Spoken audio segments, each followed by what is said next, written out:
welcome back. Well, it's a privilege to have in the studio today Dr. John Gratz. And John, you head up the Public Affairs and Religious Liberty Department for the Seventh-day Adventist Church, is that right? Yes, which is, in the government it should be the Minister of Foreign Affairs. The Minister of Foreign Affairs, okay. Yes, but I am also Secretary General of the International Religious Liberty Association, okay. And I have been for 12 years Secretary of the Christian World Communions. Wow, so this area of religious freedom is something that you've been involved in for a lot of years? Oh yeah, for a long time. I should say that all my life, because defending freedom has been always very important for me. And religious freedom is the basic of human rights. It's a fundamental freedom, and it means when you see what's going on in the world today, you ask the question, what can we do? We are not called to be a spectator, but we have to be an actor in the big battle for freedom and religious freedom. Okay. Now, I have a couple of questions for you. I want you to deal with some myths for me to see if they're true or not. I've heard it said a few times that currently Christians are the most persecuted religion around the world. Is that true? Yeah, you are right. It's not just, it's not a myth. Christians are persecuted in 151 countries. Wow. We estimate about 100 million or 150 million, some people say 200 million, but let's say 150 million Christians are persecuted around the world. Wow. Persecuted or discriminated. It may start with, just discrimination. Then after it becomes a persecution in the way that they kill people, or they beheaded them, or they crucified them, or they burn their house, they burn them alive. You have all kind of stories. It's just terrible. But I visited in several of these countries where Christians have not been persecuted in the past, but they have not been recognized as an equal citizen. But still, they were well, they had something to do. Most of the time they were in charge of a business, or they were advisors. But now it's getting worse almost everywhere, everywhere. Well, just that statistic that we often hear about Christians being the most persecuted religion, Christianity is also the largest religion in the world. Yeah, exactly. So it stands to reason that if 1 out of every 10 Christians was persecuted and 1 out of every 10 Buddhists was persecuted, for example, there'd be more persecuted Christians, simply because it's a larger religion. Yeah. Are Christians actually discriminated against more per capita when you consider per head of, or is it just, is the fact that Christians are more persecuted just a factor of Christians being larger in the first place? Yeah, but that's not just that, also Christians, where they are a minority, the government or people very often associate them to the West. It means when you have a war, like a war in Middle East, the Iraqi war and so on, if you are a Christian living in some part of Indonesia where I went, I met people. People look at you as a potential spy, as a potential enemy. You are friend with our enemies. And of course, and after you are different, and you may be look at a threat for the people. And also something I saw when I travel around the world and talk with religious leaders, because every time I visit a country, I meet religious leaders from different religions. When you are open with them and you feel that every religion in the world feel they are threatened, they are attacked. Yes. It means the Muslim feel they are attacked. Well, and atheists too often feel very attacked, surrounded by all these religionists. Yeah, the Muslims say, look what's going on in Middle East, you came to Iraq, you came in, and you attacked us. And you can explain, but that's not really a religious war. But still for them, yes, you are Christian, you attack us. And you talk with Buddhists, look at in Sri Lanka, or in Myanmar, you have extreme right Buddhists, very violent. It's incredible, So Buddhists being violent. Tamil Hindus, for example, in Sri Lanka. Hindus, the extremist Hindus in India, in some state like Orissa, they feel they are attacked and they have to defend themselves, and they have to defend themselves against their enemy, and the Christians are the potential enemies. Sometimes Christians and Muslim, or Christians and Buddhists, Christian and Hindus. It means that at the end, every religion in one way or another could say that we are persecuted. But Christians are more persecuted, that's true. As you say, because they are everywhere, but also because no country defend Christian. I spent several time at the United Nations, And the United Nations, if you say something against Islam, you have 55 countries. They will react. The OIC. They will block everything, yes. If you say something against Buddhism, you have 5, 6, 7 countries plus the ally. They will react.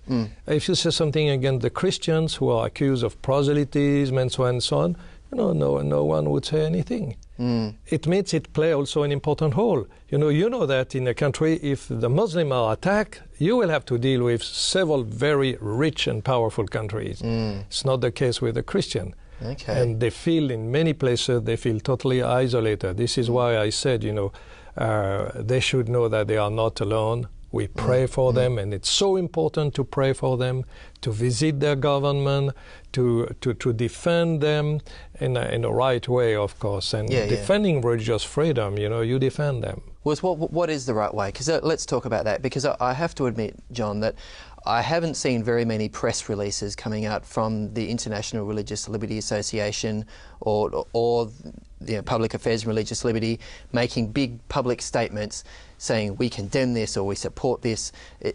It seems that you like to work behind the scenes a lot. And it happens. We have a website, and we follow the way of a kind. We call that a soft diplomacy. It means we have to think twice before publicly attack a government. We did that for Pakistan, and we do that again because we want to talk with people.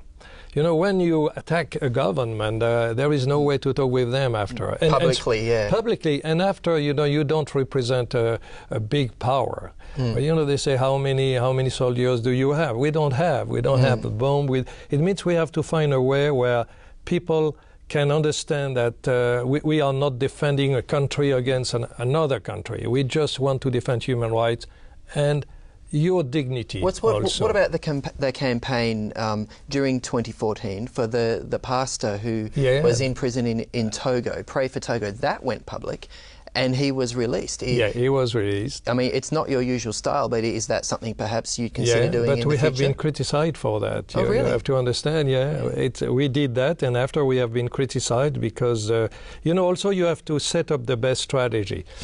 And what we did, we made a public campaign, but now what we have to do is we have to rebuild relation with the government. The Togo government. The Togo government, and we try to do that. We have to explain that it was not against them, but finally, he was acquitted, but 2 are in prison and have been sentenced for life in prison. Yeah, Bruno Amar is still there. Bruno Amar, another one, Raphael. It means we continue, but we have to adjust what is the best strategy, what is the best way. Because, very often people want to make publicity, but you have to think, what about the consequences? And now, any government can look on internet and see what you are doing. True. And if you attack them, they are not happy. And after, you need visa. And don't forget that we have also the church. Yes. That's so easy for a government to say, okay, you attack us, you have missionary here, but you will not have any visa anymore. So the local church in the particular we have also to think about that. And we never work alone. We have a case in a country, and I can say that Pakistan. We ask with the local leaders, or local Christians leader, and what is the best way? Very often they say the best way, said nothing. Really? The best way, you say nothing. And because we saw also some example where, not us, but other NGOs put the pictures of people who have been arrested, and people were caught by the mob and killed and burned. Wow. Goodness. Even they can be killed in prison. It means you have really, we try to work on the diplomatic level and try to build relations, and we say, what can, like Bruno Amar, he has been sentenced for life in prison. Now it's done. You cannot say anything. There is a judgment. You can just wait. What would be the next step? Maybe go to appeal. But you know how it works. You may not be very optimistic. Means you have to find, is there another way, like an amnesty or something like that? A pardon. A pardon. And to get that, you have to build good relations. Boy. At least you have to talk with the authorities. It's tricky stuff. Yeah, now, it's tricky, Now, we are just about out of time. But obviously, you're not always in a position to go public. But what about an individual Christian believer, and even not a Christian, even someone who's just concerned about issues of human rights and religious freedom? There are many things you can do. What can we do as individuals? Yeah, this is what I'm traveling around the world, and I would like to have a strong association in Australia, a strong association for religious freedom. We just started an association in Papua New Guinea. Okay, this is a branch of the International Religious Liberty Association? Yeah, it could be the Australian Religious Liberty Association being partner with us. And as association, you have more freedom to defend people, and you can find the best way, And of course, sending letter. We talk about Bruno Ama. We cannot do that at the world level, but every individual can send letter to him or to his church there. And there are many things we can do, many things. And I think the worst is to do nothing.